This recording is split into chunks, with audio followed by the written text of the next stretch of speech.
Welcome to Crime Beat. I'm Anthony Robart. Tonight, the sound of children's laughter turns to screams of terror when someone opens fire on a Toronto playground. You do see the kids just playing around, and all of a sudden, pop, pop, pop. And he looked over and these guys were shooting. Like a firecracker, bam, bam, bam, bam. It's awful to hear something like that, like so close to home. I saw the younger one. I didn't know where the blood was coming from. And I heard my smaller one said, "Mommy, am I gonna die?" It was a brazen shooting. These two individual suspects have just been, shot multiple bullets into a playground with kids. There never should have been a gun pulled out, knowing that they're kids. Pulling that trigger and then you, like a coward, run and hide. I wanted to make sure that they were lit up as best as possible. I wanted to make their world as small as possible because I wanted them behind bars.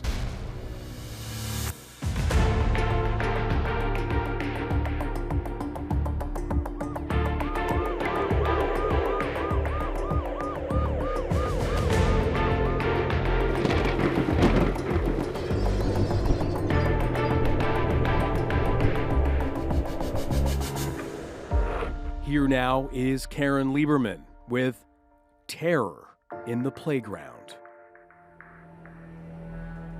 They were at school. It was hot, like a normal sunny day. They came home.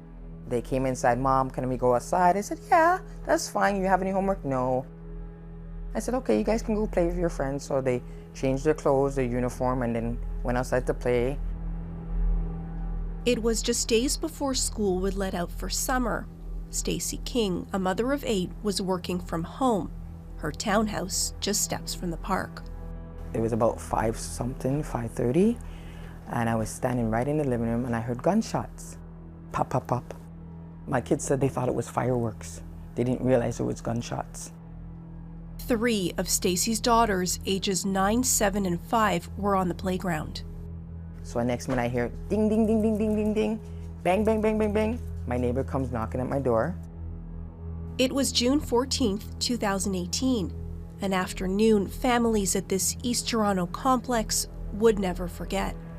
I knew right there a mother's instinct, and I said, "Father God, my kids have been shot." When the call came in for the shooting, I was only a couple kilometers away. The information I received was that there was a shooting in Alton Towers building complex. I was able to respond and be there, felt like a minute or two. When I got there, there was a ton of screaming, a lot of commotion. There's community members everywhere. People are out, they're waving you to where you need to go. Toronto Police Constable Michael Clark was first on scene. He arrived alone. I'll never forget the screaming of the kids. I'll never forget the screaming of the mother. There was numerous members of the community out near the playground, huddled around 2 girls on the sidewalk. The mother's naturally horrified, crying over top of her kids. Your only thought process is first aid. What can I do until other emergency services attend? I saw the younger one. She was lying on the floor. I didn't know where the blood was coming from, so I thought it was like right by her chest.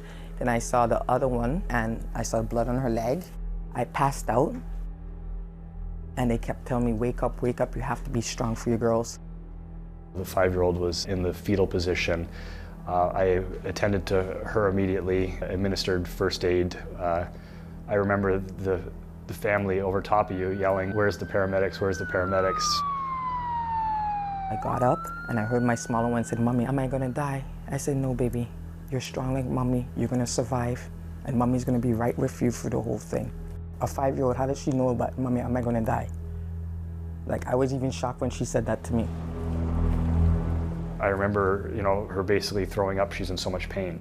Telling somebody, a bystander, to hold the other girl's ankle. I think she was shot in the lower leg, so I could focus all my attention on the young girl that was shot in the stomach. I remember the ambulance pulling up beside me. The paramedics got out of the vehicle, assessed both of them quickly, and decided that the 5-year-old that I was administering first aid for was the one that needed to be transported immediately. I called my mom. I told my mom, I said, "Mom, the kids have been shot. Can you meet me at the hospital?" And then I called my other daughter, my older one. I said, "Your siblings have been shot. Meet me at the hospital." Mercifully, Stacy's other daughter on the playground that day escaped serious injury, though a bullet grazed her head. It's like my first instinct is, let me go with the one that's shot twice in the stomach, and then I ask somebody else to go with me to be with my next child, because I can't be in 2 ambulances at once. Your job is to preserve life, and you try to do that to the best of your abilities, but you also have to remember in the back of your head that this is a crime scene. Are the shooters still in that area? There's other kids around, there's other community people. I've been to many shootings, unfortunately, but in my experience, 1, 2, maybe 3 shots fired. And in this case, there was 10, if not more, shots fired. So the person who was doing this had no regard for anyone's safety at all. Like a firecracker, bam, bam, bam, bam. It's awful to hear something like that, like so close to home. They're always outside, you know, like everybody knows everyone here. Like it's nothing like this has ever happened before. People scared now, everybody's crying. This community is not like that. This community is a family community. This doesn't take place here.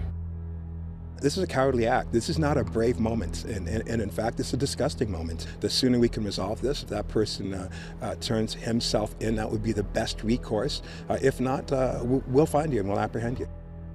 I wanted to make sure that absolutely every resource and everything that the Toronto Police Service could do to bring this to the proper conclusion was at the forefront of absolutely everything else. As teams combed the playground, the girls underwent surgery. Even at the hospital, my sole job is the young girls. Make sure that they're okay. Make sure I relay information to the detectives. Make sure that everyone's kept up to date what's happening. All I kept thinking is, Father God, don't take my kids away from me, because I don't think I can ever handle that. To have 3 of your kids shot at once is like a mother's worst nightmare. I wouldn't even wish it on my enemy, you know?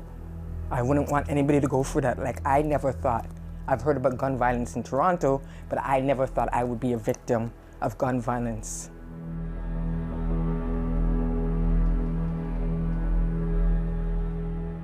I spoke to a witness that was there who heard the shots being fired. Pop, pop, pop, pop. And he looked over and these guys were shooting, so he immediately took pictures of the vehicle when they were running back to the car and then when the car took off. So that assisted us right away because we knew what kind of car we were looking for. Coming up, with a solid lead from a witness, police worked to piece together what happened and find who's responsible for the brazen attack.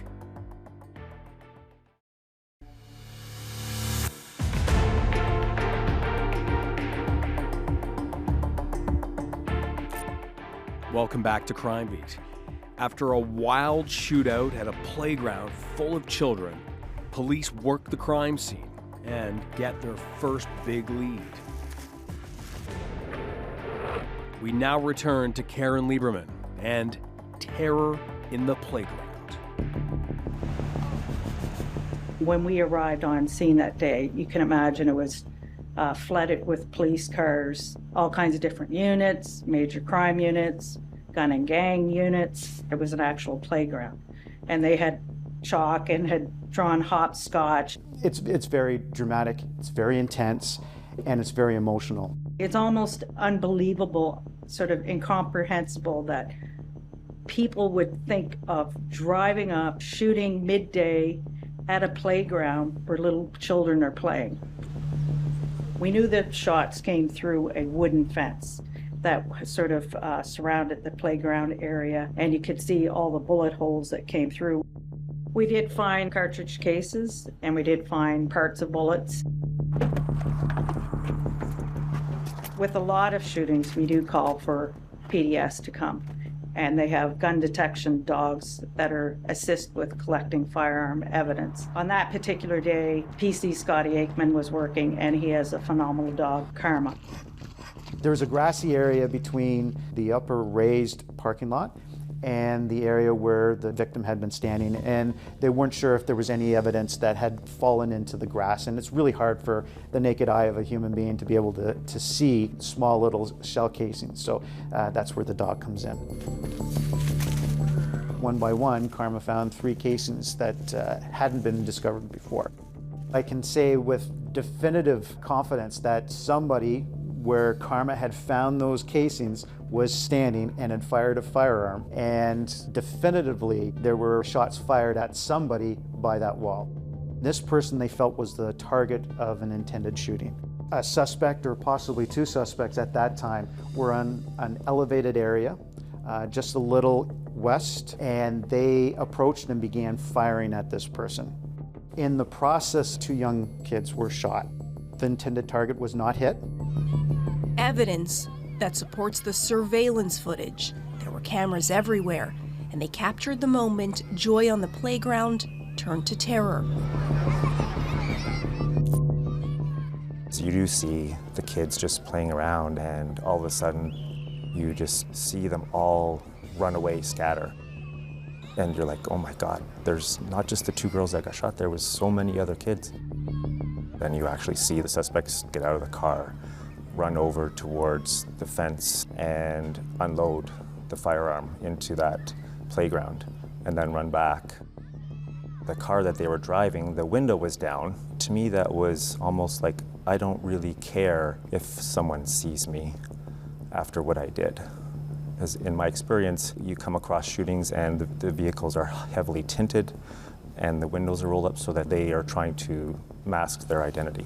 And in this case, it was not the case.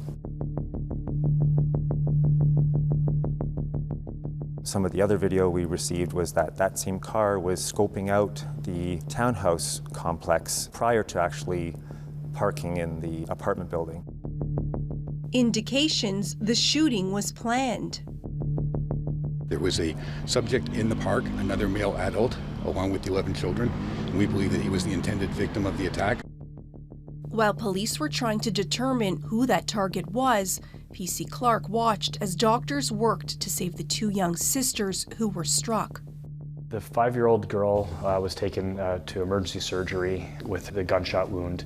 I had been gowned up and went into the operating room as well. And I was there just for the continuity evidence. So when the surgeons and doctors were able to remove the bullet from the young girl, I was there to collect it so that it can be sent off to forensics and aid in the investigation. Stacy spent day and night at her daughter's bedsides. The smaller one was in the ICU for like 3 or 4 days. So it was like up and down, up and down, up and down, different floors, different floors. They had them in separate rooms. So one's in more critical room and the other one's in another room. With all hands on deck at the scene, Chief Saunders made this vow. In that moment, at that time, all I could offer was, we're going to do everything we can. Is it solace? No, because in that moment, is my child going to be okay? After the break, with a partial license plate number in hand, police begin the hunt for the suspects, a search that goes way beyond city limits.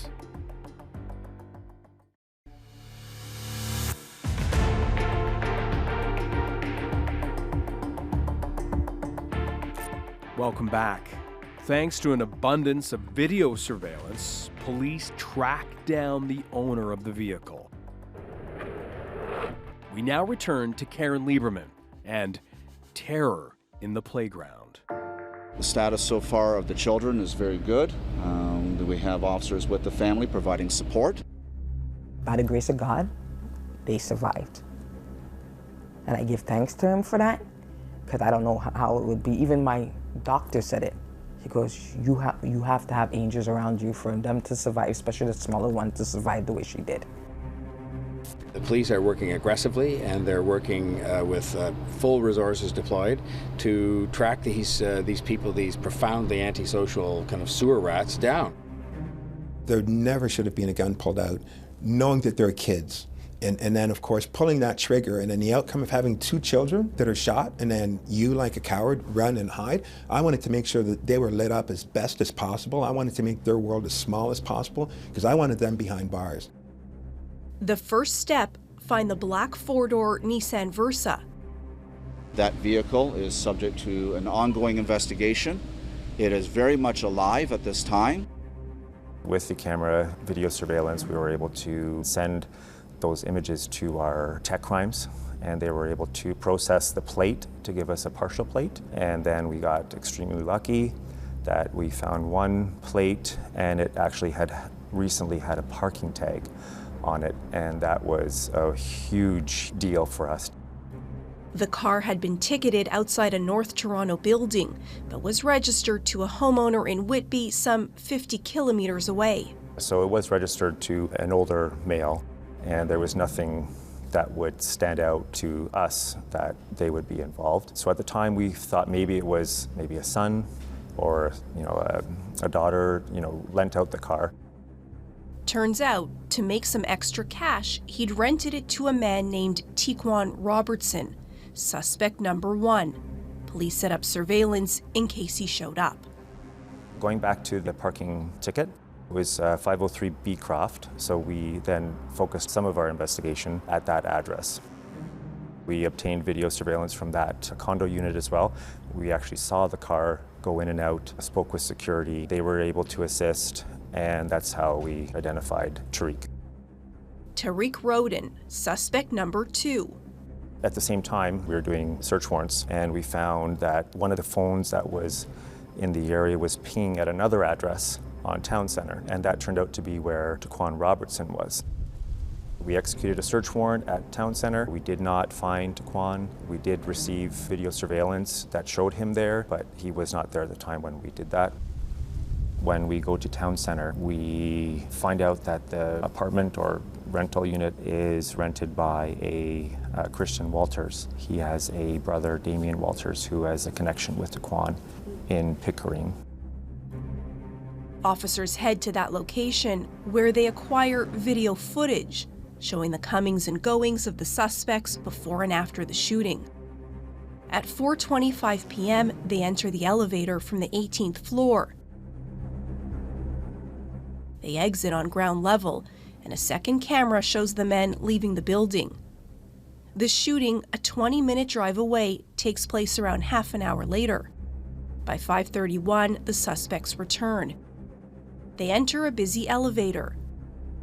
At one point, they appear to carry on a casual conversation with a woman as if nothing had just happened. Finally alone, the men can be seen laughing and smiling with hands in the air. An hour later, around 6:30 p.m., they once again enter the elevator to head back downstairs. The next day, as police continue to stake out all locations, their team in Whitby is about to strike big during a shift change. It was around 8 o'clock in the morning, so all the units that we need to help out are relieving us from our location. They're going to take over the surveillance so that hopefully the car comes home and then we can take the next steps. En route, the relief officers make a pit stop in nearby Pickering. They're having a coffee because they know it's going to be a long shift, and lo and behold, the car pulls up right in front of them at the Starbucks where they're having a coffee. Wow, that does not happen normally. Having reasonable grounds to believe the driver is suspect number 3, the officers take him in. On Saturday, Toronto police announced a major turn in the investigation. A 21-year-old man is arrested. Sheldon area now facing several charges, including 2 counts of attempted murder and 2 counts of aggravated assault. 2 other male suspects still at large. Mr. Ria had a drug problem. At the time, he was using and selling cocaine. He had unfortunately become addicted to it, and he associated with the people that he did because of his addiction. He started hanging around with bad company. Despite how fast police caught the driver, whoever pulled the trigger was still out there. Our job now is to go and apprehend those people that were responsible for this to happen. They're enemy number 1 to a large group of people, even within the criminal elements. Let's not forget that. And so, I was confident that they would get arrested. Like everything, it takes time, but you can only hide so long. Police have named 2 men wanted in last week's shooting at a Scarborough playground. Tariq Roden and Tequan Robertson are both wanted on numerous charges, including attempted murder, both 23 years of age. We knew that the police were working very hard to locate these individuals, both because they represented an ongoing threat to public safety and because of the importance of holding them accountable for what had took place. Only Sheldon Ria remained behind bars. Time's passing. We have two potentially dangerous individuals still out there. It was a brazen shooting. These two individual suspects have just been, shot multiple bullets into a playground with kids. They don't care about anything. It's obvious, and they're on the run. Who knows what's going to happen? Kids shouldn't have to worry about those type of things, so any type of justice is the best. This is supposed to be their safe spot, and now they're always going to associate, this tragic incident with, the place they used to play at every day. You can't be going into a playground with 11 children on a hot summer day and targeting somebody and hoping. It was like a video game. Louis March is the founder of the Zero Gun Violence movement in Toronto. The shooting at the playground, he says, marked a shift in gun culture. We work with gang people that are responsible for some of the shooting in the city. People that have done the crime, done the time, and are now making a difference. And they talked about the codes that they had. Who would carry the gun, who would shoot, the conditions, because they didn't want to bring additional heat onto their business or onto themselves. So they had codes. And the code would not have allowed them to do something like that. There are certain people that were excluded from being targets, right? Children. Clearly. There's a recklessness. They are empowered by the level of violence that they can create. There was no ceiling.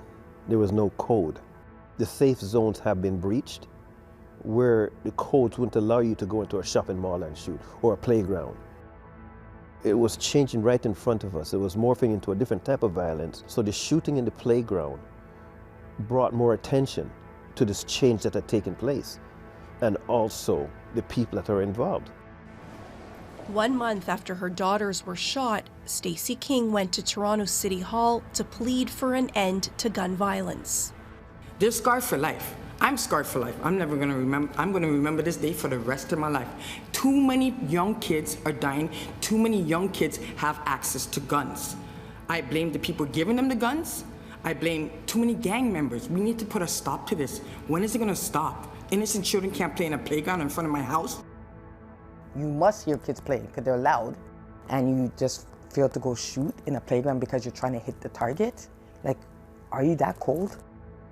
What happened to talking? What happened to fist fighting? You just gonna pick up a gun and shoot? Like, this is nonsense. Coming up, with two potential gunmen on the run, the city remains on edge until investigators get a promising tip and learn why the shooting took place.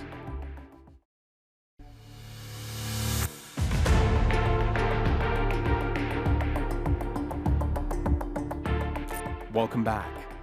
2 of the 3 suspects, allegedly armed, are still at large when investigators get a call from another police force suggesting they know where one of them is hiding. We now return to Karen Lieberman and terror in the playground. With the city on edge, police are anxious to locate and arrest Tariq Rodin and Tequan Robertson. There had been a close call, but Rodin got away. When we set up on one of the days, Tariq did show up. Things got out of hand. There was a foot chase, followed by a car chase, followed by another foot chase, where he managed to evade capture and escape the police. And during that event, he discarded a loaded firearm that was recovered. Then he was at large for a number of weeks. In August, a call from an Ontario provincial police officer in Minden, north of Toronto. Detective Broccoli from OPP had some information that they knew of a person that they had previously investigated, and they had received info that someone was hiding out in his house, and we learned that it was Tariq Rodin. Second arrest has been made in the daylight shooting of 2 girls at a Scarborough park. Back in June, if you recall, shots rang out at a crowded playground on Alton Towers Circle. 2 sisters, ages 5 and 9, were wounded. There was an allegation that in him fleeing that he had left a firearm behind. After that interaction, police ultimately arrested him. He was believed to be one of the two men who exited the vehicle after it had parked in the white t-shirts and approached the fence. Both men appeared to have arms outstretched and were believed to be carrying firearms. So he was believed to be one of the shooters. He ultimately took responsibility for participating in the shooting as a participant, not necessarily a shooter. He was charged with attempted murder, he was charged with discharging a firearm, charged with possession of a firearm. As I understand it, he agreed that sometime in June that he went to a playground, and I think there was some discussion either amongst the people in the car or after he got out of the vehicle about an intended person that was of interest to this particular group. What possessed these people to show up at a playground full of children? It's certainly bad judgment, and as far as I understand the police theory, they thought that there was some connection or undercurrent of disagreement over social media. We ain't do rap feuds, we ain't do rap beats, you know? You see what I'm saying? Taquan Robertson was an up-and-coming rapper known as Top Gunna. Goofy, I got a strap named Codeine, a shot leave you lean. I heard they sleeping on me, wake up out your dream. Some of the videos that we were able to view through YouTube did show that there was a street quarrel or a beef between Taquan Robertson and another up-and-coming rapper.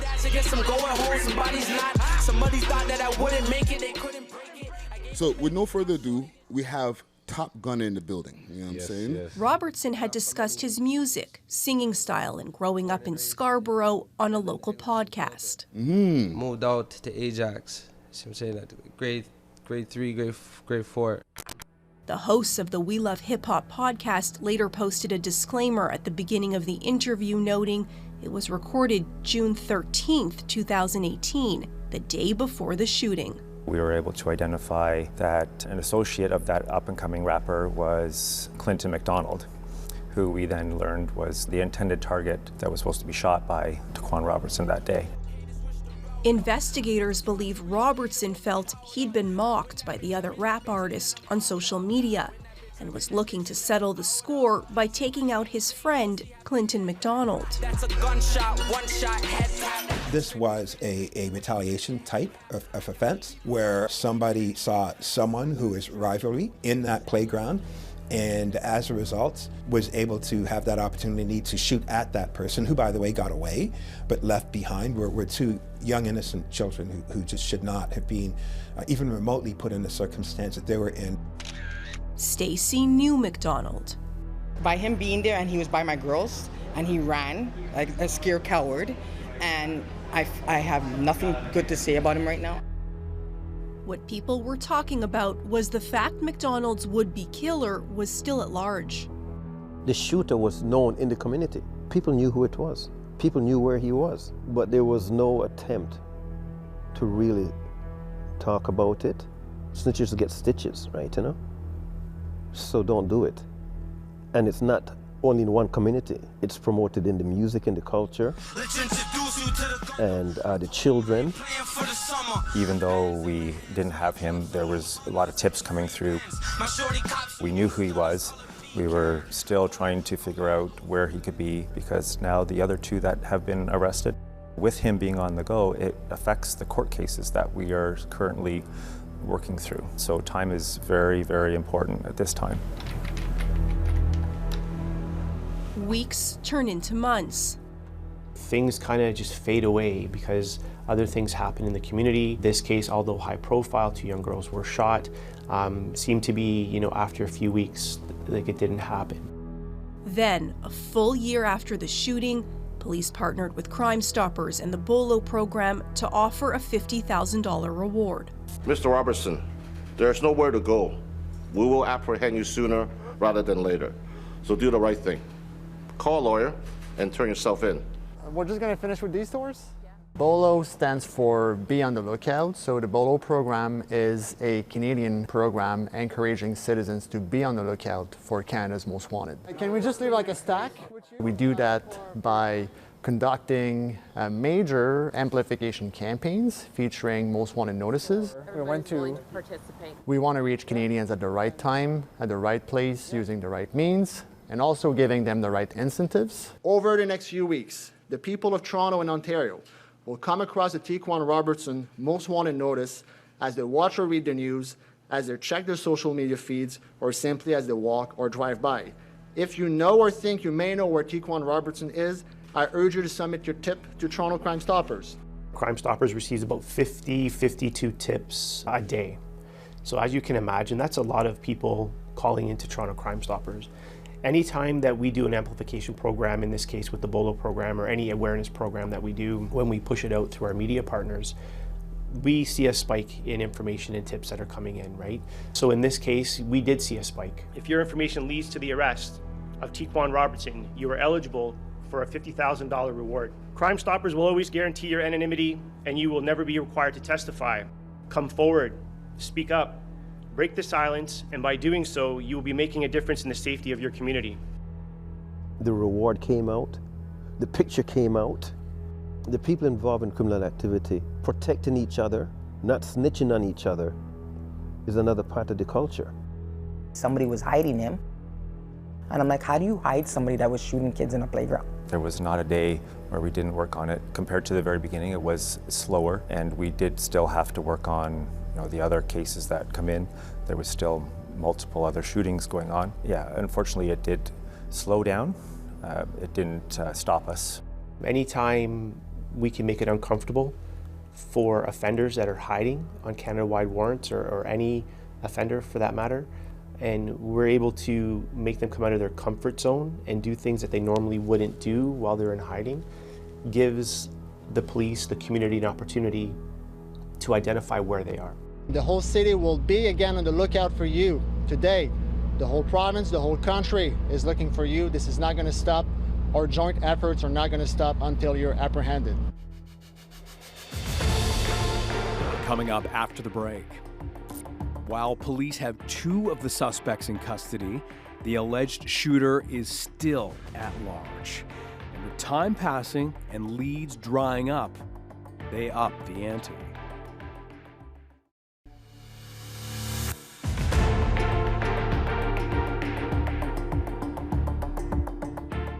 Welcome back. Frustrated and no closer to arresting Tequan Robertson, police again appeal to the public, this time with a new incentive. Here now is Karen Lieberman with a conclusion of terror in the playground. We're not asking for any evidence. We're not asking for anybody to come forward as a witness against Tequan Robertson. We have all that already. We are ready to proceed to court and have a trial for Mr. Robertson in relation to this. What we need from the community is for somebody to pick up the phone and tell us where he is right now. It's difficult for people to come forward. I think there's a big myth out there of, snitches get stitches, right? But we need to understand where the word snitch came from, right? It was a word created by criminals for other criminals who told on criminals, right? So when you peel that back, the constant in there is criminals. The average citizen, they're not criminals. They want to do something to benefit their community, to make their community safer. If you're helping him, do the right thing, because you will get charged with aiding and abetting a criminal. You know what he did to innocent children. 2 years later, police were no closer to locating Robertson, and so they upped the ante. Toronto Crime Stoppers is once again teaming up with the BOLO program to announce a Phase 2 amplification campaign, an increased reward of up to $75,000 for the information on the whereabouts and arrest of Tequan Robertson. Finally, 6 weeks later. Earlier this afternoon, with the assistance of the Emergency Task Force, a criminal code search warrant was executed at an address in York Region. That investigation led to an address for a person with a firearm. They executed a search warrant, and during that execution, they found Mr. Tequan Robertson at the same address. Some of these individuals that are out there are mingling amongst each other and hiding themselves, if you will. When he was arrested, he was in the company of another BOLO suspect. So, both of those individuals were arrested. I can say as chief of the Toronto Police Service that this is a proud moment for all of us. We have been looking for these 2 individuals since 2017 and 2018, and this is a very good day for all of us and for the family of those who have been victimized by these individuals. The man picked up with Robertson Alexander Fountain was wanted on murder charges for which he was subsequently convicted and is serving a life sentence. When gun violence spills into a setting, like a playground, and puts innocent children right in the line of fire, that's a whole different level of gravity. And the callousness of that event and where and when it took place really was something that felt unprecedented, I think, for both the community and for everyone involved in the case. The first word that comes to my mind is barbaric. I've been back to that scene many times, and from, I would say, easily 100 meters away, you can hear the laughter of the kids and the noises from the playground.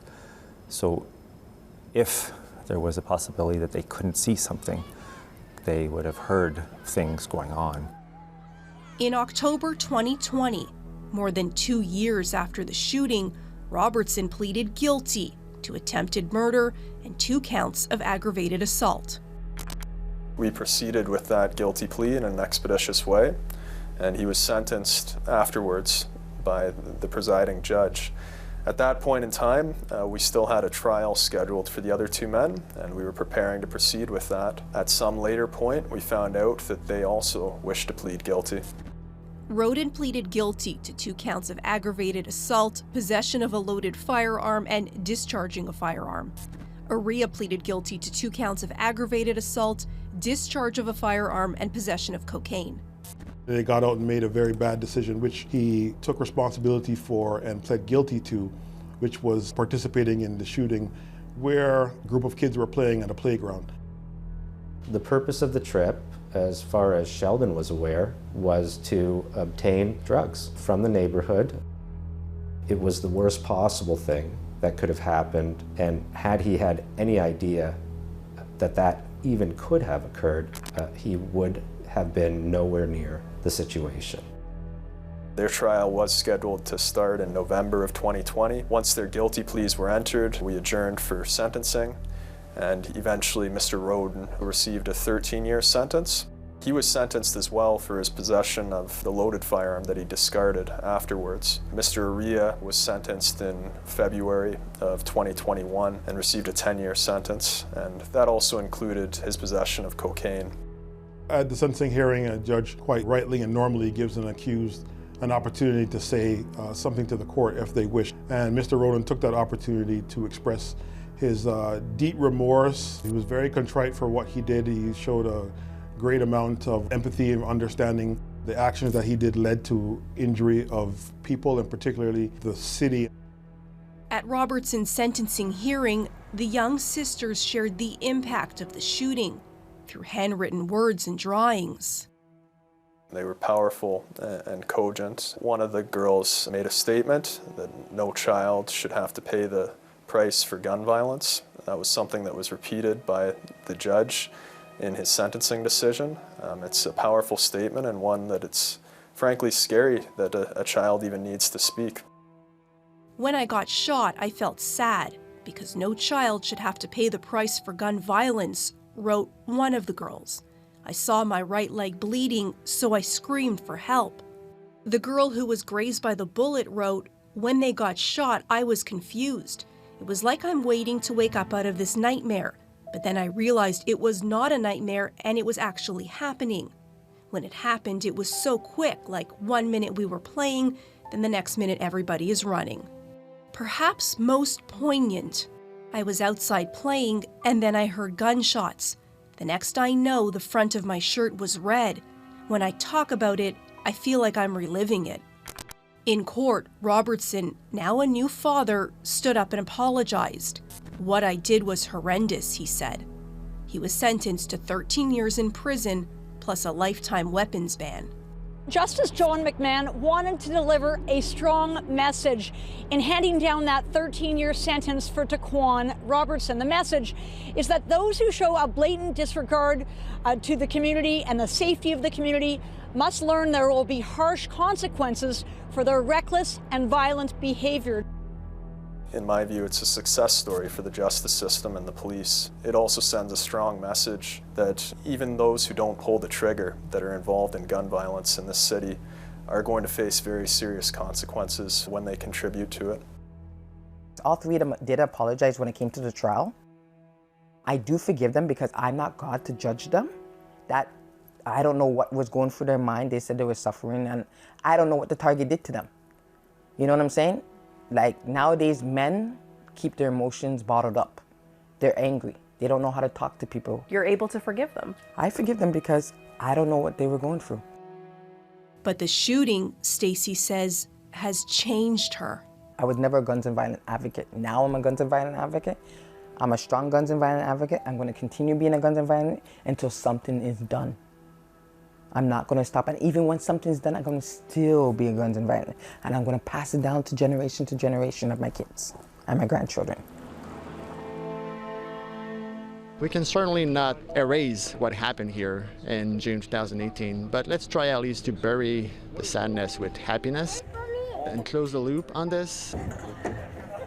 After the successful conclusion, if you will, of what happened in Mr. Robertson pleading guilty, it kind of brought a little bit of closure to that event that happened on that day. We wanted to revitalize and refresh the playground where this happened. Swapping out the slides from yellow to blue from a psychological perspective made a slight change in the history of what happened, and trying to change the negative that happened on that day to somewhat of a positive. It really shattered that community's sense of safety.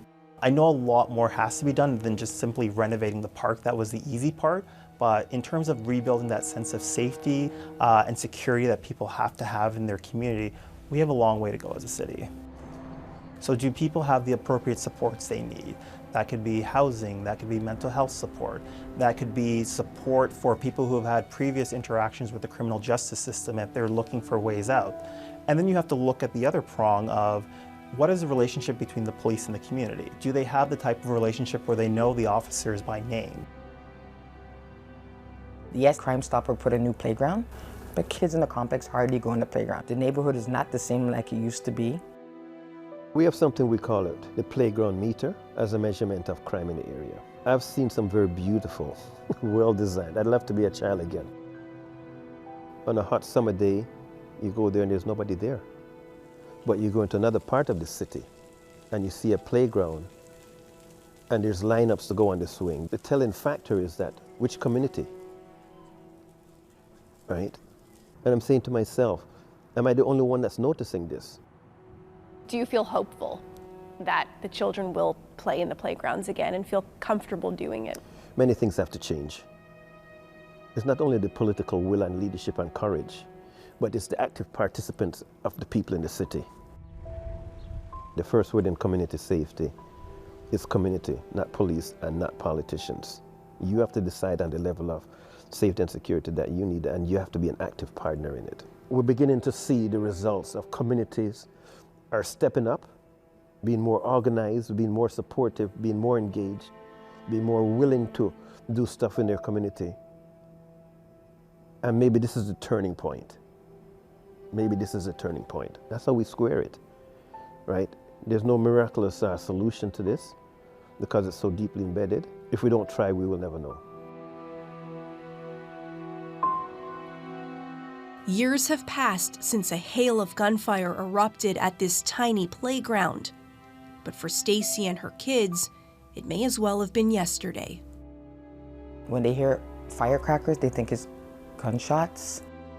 They live in this constant fear. They still have nightmares. I still have nightmares. I still have flashbacks.